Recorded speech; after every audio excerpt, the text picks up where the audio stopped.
Le 5 juillet 1881 à Dogolfela, l'État du Fouta Djallon signait avec les représentants de la France un traité de protectorat et de commerce qui accordait le privilège de coopérer avec les Français plutôt pacifiques à l'époque que les Anglais de Sierra Leone et de Gambie qui se montraient très avides et menaçants à l'égard de l'État du Fouta.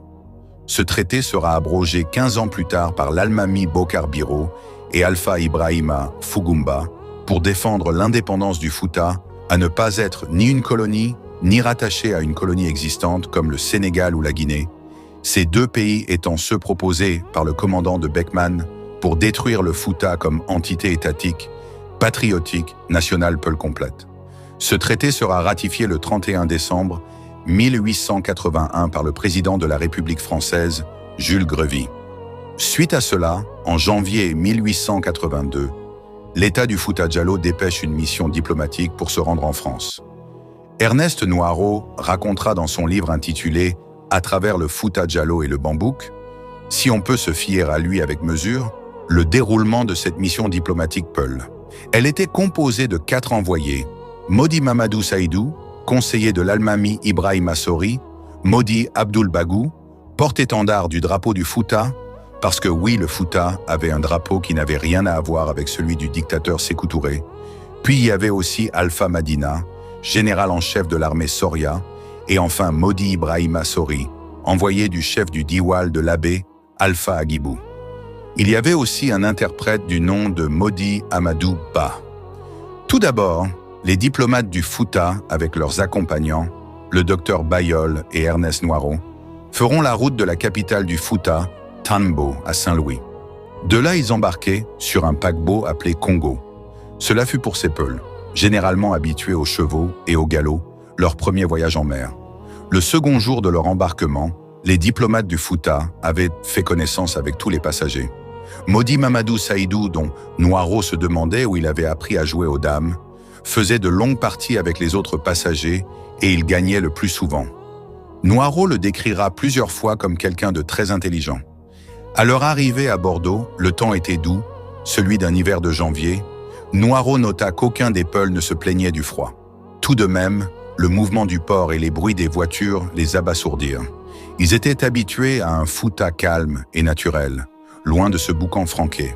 Toujours à Bordeaux, un banquet spécial leur est offert par la Société de géographie française.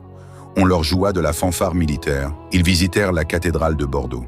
Ils assistèrent à un ballet au théâtre, enthousiasmés par les ballerines dansant sur les pointes de leurs pieds. Ils feront le trajet Bordeaux-Paris par train. Ils seront très marqués par la rapidité de ce transport et les tunnels sous les montagnes. Ils arrivèrent dans la soirée vers 17h à Paris. À Paris, les ambassadeurs du Fouta Djallon visiteront les monuments de la ville, les théâtres et les grandes promenades. Ils seront étonnés de la hauteur des bâtiments et de l'étendue de la ville. De la barrière du trône à l'Arc de Triomphe, de Montrouge à Montmartre, la grande quantité de voitures en circulation.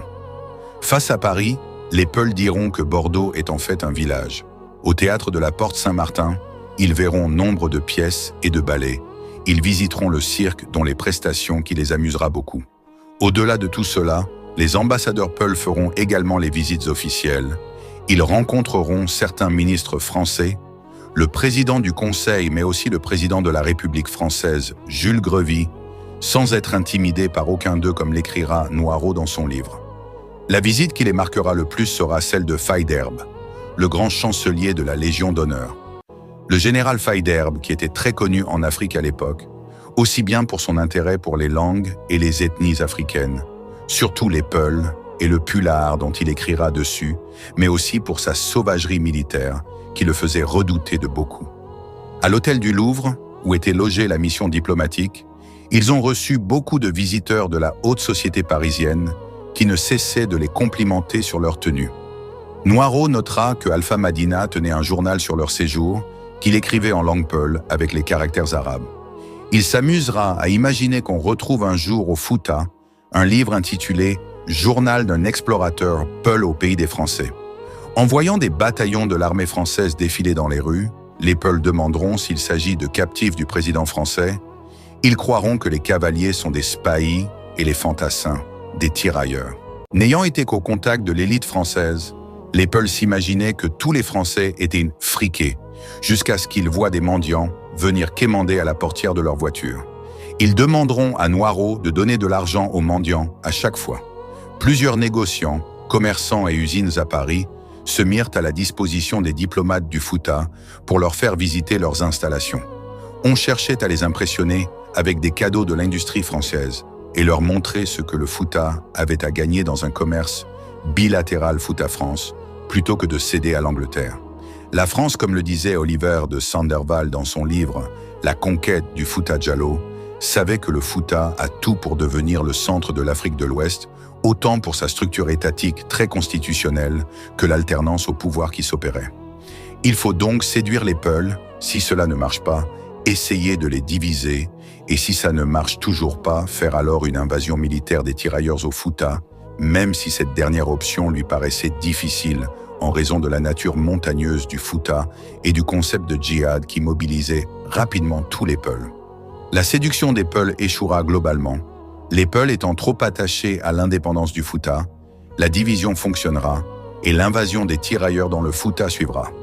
Mais pour retourner au voyage de ces diplomates Peuls, le 3 février 1882, ce séjour prenait ainsi fin après un mois, ces derniers s'embarquant pour Marseille. De là, ils enverront un télégramme en langue peul, exprimant leur reconnaissance à Noiraud pour l'accueil chaleureux, la considération et le respect qu'on leur a témoigné, le peul ayant un sentiment très fort à l'égard du respect et de la considération. De Marseille, ils prendront un bateau et retourneront dans leur pays, le Fouta Djallon. Ainsi s'achève notre rétrospective de cette partie de l'histoire de notre grand pays, le Fouta. Il est important de connaître son histoire et ne pas se laisser distraire par la propagande de l'assimilation avec les autres. L'histoire du Fouta Djallon et de tous nos autres Foutas doit être appris et enseigné par nous-mêmes. Peuls de toute zone et le combat que menaient nos ancêtres pour leur liberté et leur indépendance contre le colon blanc doit être revivifié contre le colon noir.